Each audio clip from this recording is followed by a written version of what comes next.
우리 김민정 의원님 탄핵에 대해서 좀 먼저 한 말씀 해주시면 감사하겠습니다. 네, 안녕하세요. 김민정입니다. 사실 킬문 선생님 제가 유튜브 방송도 많이 보고요. 또 이 자동차 타고 다니시면서 방송 이 마이크 잡고 하시는 것도 많이 들었는데요. 이렇게 직접 만나 뵙게 돼서 너무 반갑고 영광입니다. 그런데요, 제가 상상했던 것과 너무 다른 외모를 가지고 계세요. 제가 상상했을 때는 우리 호랑이 아저씨처럼 생기시지 않았을까 생각했는데요.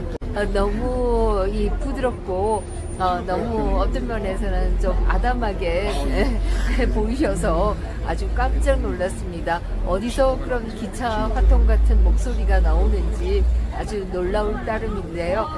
어쨌든 오늘 이렇게 만나 뵙게 돼서 반갑고요. 사실 이곳은 바로 헌재 앞입니다. 이 헌재 앞을 경찰이 통제를 하고 있어서 많은 유권자분들을 뵙지 못하는 안타까움이 있습니다.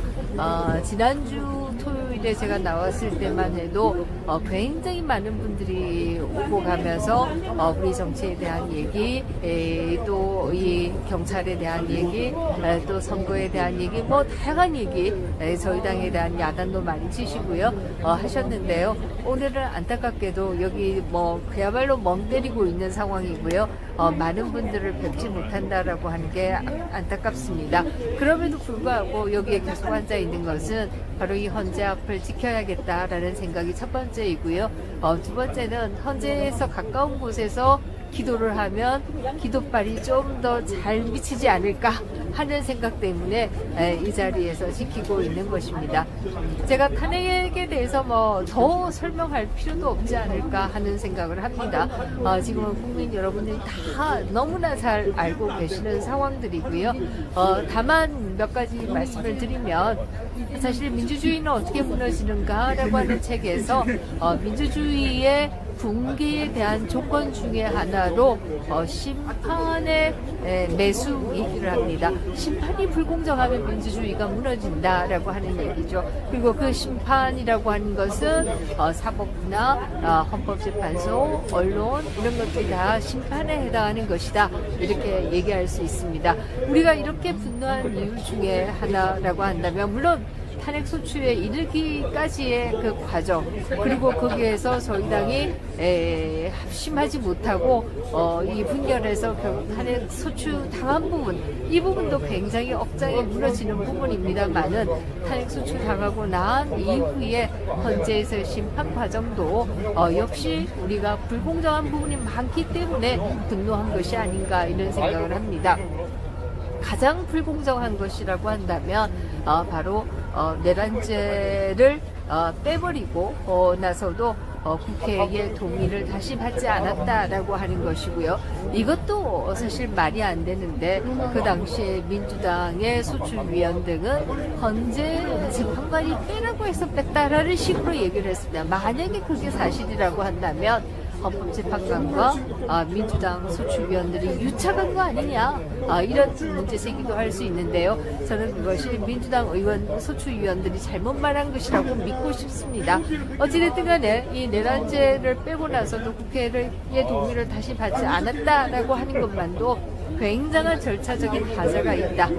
이 절차적인 하자가 있기 때문에 당연히 각하되어야 한다 이런 생각합니다. 그리고 지금은 여러분들 잘 알고 계시다시피 헌법재판소가 심의하는 가운데 있어서 헌재법 32조 특히를 위반했다라고 하는 논란과 더불어서 형사소송법이 개정되고 난 이후에는 이 검찰의 조서도 재판장에 나와서 부인하면은 그것을 쓸 수 없는데 마치 쓸 수 있는 것처럼 한 것도 굉장히 부당한 부분이었다 이런 생각을 합니다.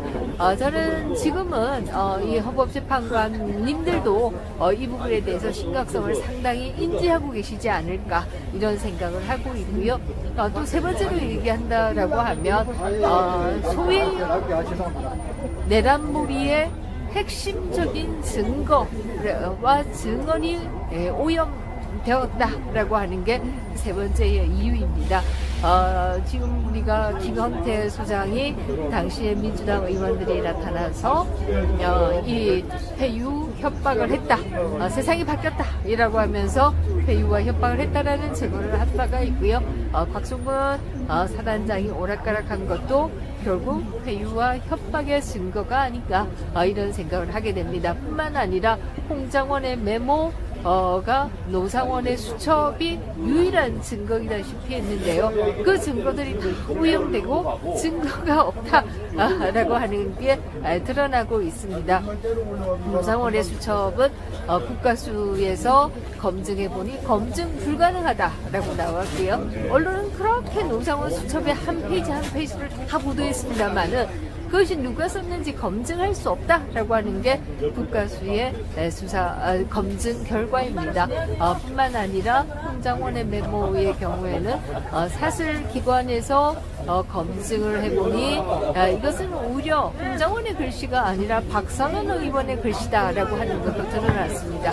그렇다고 하면 증언과 증거가 다 오염당했다라고 하는 얘기인데요. 이렇게 오염된 증거로 제대로 심의를 할 수 있을까라는 생각을 해볼 수가 있고요. 그런데 이 문형배 재판관이 중심이 되어서 소위 초식의 심의를 했습니다.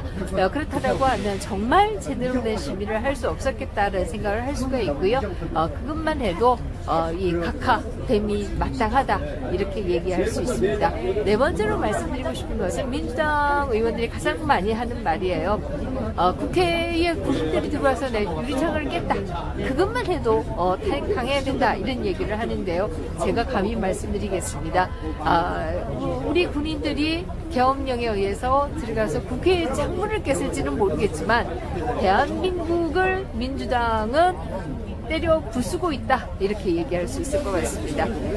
누가 더 심각한 문제가 있는가라고 하면은 바로 대한민국을 때려 부수고 있는 민주당이 훨씬 더 심각한 문제가 있다 이렇게 얘기 드릴 수가 있겠죠. 출탄핵에서도 드러나고요.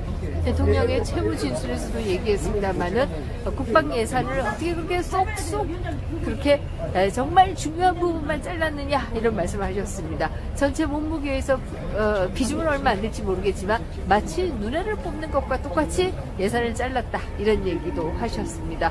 이런 것만 해도 이들이 대한민국을 어떻게 무너뜨리고 있는가라고 하는 게 잘 나타나고 있습니다. 뿐만 아니라 간첩법 전 세계가 요즘은 특히 경제 스파이에 대해서 관심이 고조되고 있고 이걸 막기 위해서 노력하고 있는데 우리는 경제 스파이들을 처벌할 수도 없는 이런 상황들이다라고 하면 이들이 대한민국을 때려 부수고 있는 중이 아닌가 이렇게 볼 수 있을 것 같고요. 그렇다라고 하면 유리창 몇 개 가지고 말할 계제가 아니지 않는가 이렇게 생각합니다. 더욱더 중요한 것은 헌법 77조 1항에서는 대통령에게 계엄 선포권을 주고 있습니다.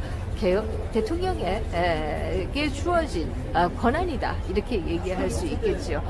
이 대통령의 특권의 얘기로 그동안에 북한에 수십조를 갖다 줘도 수십조가 아니라 수조를 갖다 줘도 처벌당하지 않았습니다.